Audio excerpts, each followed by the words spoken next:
నేను వెళ్తే గట్టిగా పిలిచాను ఆ పిల్ల పేరు, అంటే రూమ్ నెంబర్ చెప్పాలి, పేరు పిలవాలి. వచ్చిందే వేసి ఒక్క దెబ్బ వేసి జైలు పోదాం అనుకున్నా. అంత కోపం వచ్చేసింది నాకు. కళ పడింటే అంత కోపం వచ్చింది నాకు. ఈ పర్వీన్ అంటుంది ఏందంటే దాన్ని ఈరోజు దాన్ని తీసి పడేస్తాను నేను, అంటే అంత పిచ్చి. అంటే నాకు ఇప్పుడు అనిపిస్తుంది యాసిడ్ ఎందుకు చల్లుతారు ఆ పొడిచెట్లు అంటే యేసుప్రభు తప్ప ఎవడు మార్చలేరు అని నాకు అర్థం. ఎందుకంటే నన్ను మార్చినాడు. ఎందుకంటే ఖచ్చితంగా చంపదామా అన్నంత కోపం నాకు. మార్చాడు అంటే ఆవిడ చంపుదాము అన్న మర్డర్ అటెంప్ట్ ఆలోచనల్ని మార్చారని అర్థమా? అంటే ఆవిడ అంత సైకోగా ఉంది ముందు. హంతకురాలి మనస్తత్వం ఆవిడది. ఇంత హంతకురాలి మనస్తత్వం ఉన్న నన్ను మా యేసు మార్చాడు అని చెప్పుకుంటుంది ఆవిడ. వెళ్తే అమ్మాయి ఊరికి వెళ్ళిపోయింది.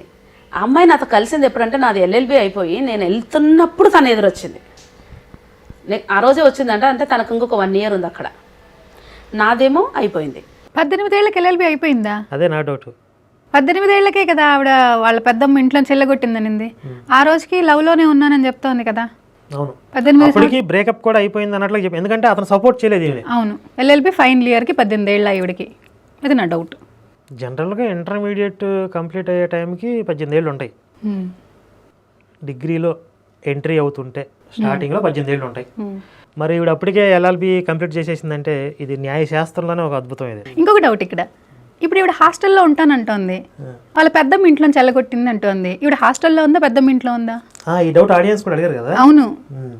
ఇక ఇప్పుడు మనం ఏంటంటే ఈ చిన్న చిన్న వాటికి ప్రిపేర్ అయిపోవాలి. ఈ టెస్ట్ మనీస్లో కొన్ని ఇక మరి పట్టుకోకూడదులే, అది కామన్లే అన్నట్టుగా ప్రిపేర్ అవ్వాలి. కొన్ని పెద్ద పెద్ద దరిద్రాలు ఉంటాయి కదా, వాటి మీదే మనం ఫోకస్ పెట్టాలి. నాకు ఒకటి అర్థమవుతుంది ఇక్కడ. అసలు ఈవిడ 18 సంవత్సరాలప్పుడు వాళ్ళ పెద్దమ్మ వెళ్ళగొట్టింది ఒక నిజం అయి ఉంటుంది, అప్పుడేదో జరిగి ఉండొచ్చు. మళ్ళీ హాస్టల్లో సపరేట్ అయి ఉంటుందండి LLB కలిపేసింది ఒకటేలాగా చెప్పింది. నేను 2 ప్రేమించాను, ఇప్పుడు మళ్ళీ 3వ వాడిని పెళ్లి చేసుకున్నాను అంటే బాగోదని చెప్పి 2 లవ్ స్టోరీలు కలిపి ఒకటే చెప్తుంది. అక్కడ తేడా కొడుతుంది. అయి ఉండొచ్చు మరి అంతే కదా, లేకపోతే లాజిక్లు ఎందుకు మిస్ అవుతుంది ఆయన చెప్పమానండి. ఇప్పుడు మేము ఏమంటున్నాం, ఆవిడ చెప్పిన సమాచారాన్ని బట్టి మేము విశ్లేషణ చేస్తున్నాం. అరే ఇది ఇక్కడ కరెక్ట్గా లాజిక్ సెట్ అవ్వట్లేదే అని చెప్పి, లేదు ఇదిగో దీనికి క్లారిటీ ఇదే అని చెప్పి ఆవిడ మాట్లాడవచ్చు. తప్పే ఉంది. యేసుని నమ్ముకున్నారు, దేవుడి బిడ్డలు అంటున్నారు కదా, మరి అబద్ధాలు చెప్పరు కదా వీళ్ళు. అది చెప్పేది అబద్ధాలు. అదే అబద్ధాలు చెప్పరు అని చెప్తున్నారు కాబట్టి అబద్ధాలు చెప్పమని చెప్పడం కూడా ఒక అబద్ధం కదా, అక్కడి నుంచి మొదలు పెడతారు. అందుకే నాదేమో అయిపోయింది. నేను అసలు ఆమెతో మాట్లాడడానికి కూడా నాకు అవకాశం లేదు.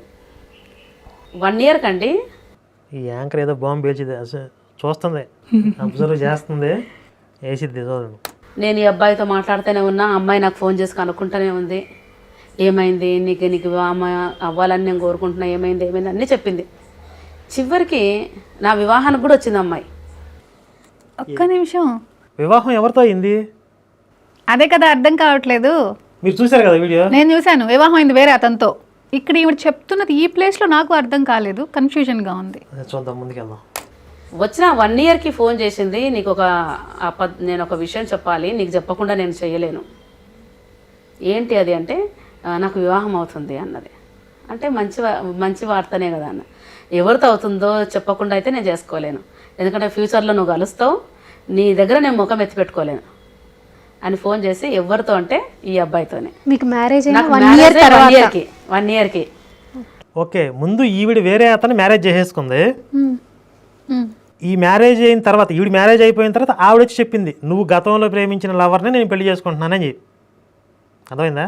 అర్థమైంది, కానీ దాని ముందు ఏదో కొంచెం క్లమ్జీగా ఉంది, అదేంటో అర్థం కావట్లేదండి. మళ్ళీ ఏదో దాచేస్తుంది ఇక్కడ, అతకట్లా ఏది ఇక్కడ సెట్ అవ్వట్లా. నేను ఒకటే అన్నా, సూపర్ డ్రామా, మంచి అవార్డు ఇవ్వాల పిల్ల నీకు అనేసి ఇక పెట్టేసిన. కానీ నాకు అనిపించింది, ఒకవేళ నాకు వివాహం కాకుంటే ఆ టైంలో 100కు 100% మైండ్ నాకు పిచ్చిదా, ఈ వేల్టికి నేను రోడ్లలో తిరుగుతుంటున్నాండి పిచ్చిదానిలాగా. ఇప్పుడు పెద్దమ్మ వాళ్ళ ఇంట్లో పెట్టుకున్న అమ్మాయి, ఈ అమ్మాయి లవ్ చేసిన అతను, ఈ అమ్మాయిని పెళ్లి చేసుకున్న అతను అందరూ ఒకటేనా? నాకు చాలా కన్ఫ్యూజన్గా ఉంది. నేను చూసానులే కానీ అప్పుడే అర్థం కాలేదు. మీరు ఏమైనా క్లారిటీ ఇస్తారేమో అని అడుగుతున్నా. ఇది ఒక పజిల్ లాగా ఉంది, అంటే మనం డీకోడ్ చేసుకోలేక ముందుకు వెళ్తే కాస్త ఏమైనా క్లారిటీ వచ్చిందని చూద్దాం. కానీ దేవుడు నన్ను ఎట్లా తప్పించినాడు. అసలు అవన్నీ ఒకవేళ నాకు వివాహం కాకుంటే మాత్రం ఆ టైంలో నాకు అది తెలిసింటే మాత్రం నా మైండ్ని ఎవడూ బాగా చేయలేనంత పిచ్చోడిని అవుతుంటే పిచ్చిదాన్ని అయిపోతుంటే ఈ వేళకి నాకు అనిపిస్తే ఎవరైనా రోడ్లలో పడి పిచ్చి పిచ్చిగా చేస్తుంటే నా పిల్లలతో కూడా అంట ఒకవేళ దేవుడు నన్ను తప్పించకుంటే 1 yearకే ముందు వివాహం చేసి నాకు అసలు గుర్తు లేకుండా మానిపేసినాడు. వివాహం అయిన తర్వాత నాకు ఏం గుర్తులేదు అసలు. అందుకే నేను వివాహం అయిన నెక్స్ట్ డే నుండే అది బుక్ రాయడం స్టార్ట్ చేసిన. ఎందుకంటే నాకు డైరీ రాసేది అలవాటు. నేను మర్చిపోయేంతగా గాయాలు మానిపినాడు దేవుడు నన్ను. అసలు 1 year లో ఆ అబ్బాయిని మీ అమ్మ ఎందుకు ముందే తెలిసింది ఇప్పుడు కల్లా పిచ్చామని అయిపోతుంది చంపేయడానికి కూడా రెడీ అయిపోయాను అని చెప్పి అట్లాగా నా వివాహ జీవితం పెళ్లి చేసుకోకుండా ఎలా వదిలేసింది? ఇంకొక నెల పెళ్లి తర్వాత చేసుకుంది. నమ్ముకుంది. సో సేవ పట్ల అంటే ఆ అబ్బాయి దగ్గరికి వెళ్ళి నేను పెళ్లి చేసుకుంటానంటే చీపు అన్నాడా? నాకు మా నేను హస్బెండ్ చేసుకోనన్నాడా? అందుకేనా వాడిని వదిలేసి ఇంకొకటి చేసుకుందా? మళ్ళీ చేసుకున్న అతన్ని కూడా మీకు ఎలా పరిచయం అని చెప్పి యాంకర్ అడిగితే ఆయన స్పీకరు, నేను సింగరు అట్లా ఏదో చెప్పింది కదా. వీళ్ళ లవ్ స్టోరీ చెప్పట్లా మళ్ళీ మధ్యలో ఇతనితో పెళ్లి ఎలా అయిందనే చెప్పట్లా. ఏంటోనండి చాలా చాలా మొత్తానికి ఒక 3-4 లవ్ స్టోరీలు ఇందులో మిక్స్ చేసిందండి. కొన్ని హైడ్ చేసి కొన్ని అర్థం కాకుండా చెప్పి గందరగోళం చేస్తాను. అందుకే నేను వివాహం అయిన నెక్స్ట్ డే నుండే అది బుక్ రాయడం స్టార్ట్ చేసిన. ఎందుకంటే నాకు డైరీ రాసేది అలవాటు. నేను మర్చిపోయేంతగా గాయాలు మానిపినాడు దేవుడు నన్ను. ఒకవేళ దేవా నాకు ముందే తెలిసింది నాకు వివాహం కాకుండా ఉండింటే నేను ఇప్పుడు కల్లా పిచ్చామని అయిపోతుంటే కదా అనిపించింది నాకు. ఇప్పుడు మాత్రం మంచిదేనా ఏంటి? ఏం మాట్లాడుతుంది? సో అట్లాగా నా వివాహ జీవితం స్టార్ట్ అయిందండి. ఆ తర్వాత ఏంటంటే నేను 18 సంవత్సరాల వయసులో కదా దేవుని నమ్ముకుంది.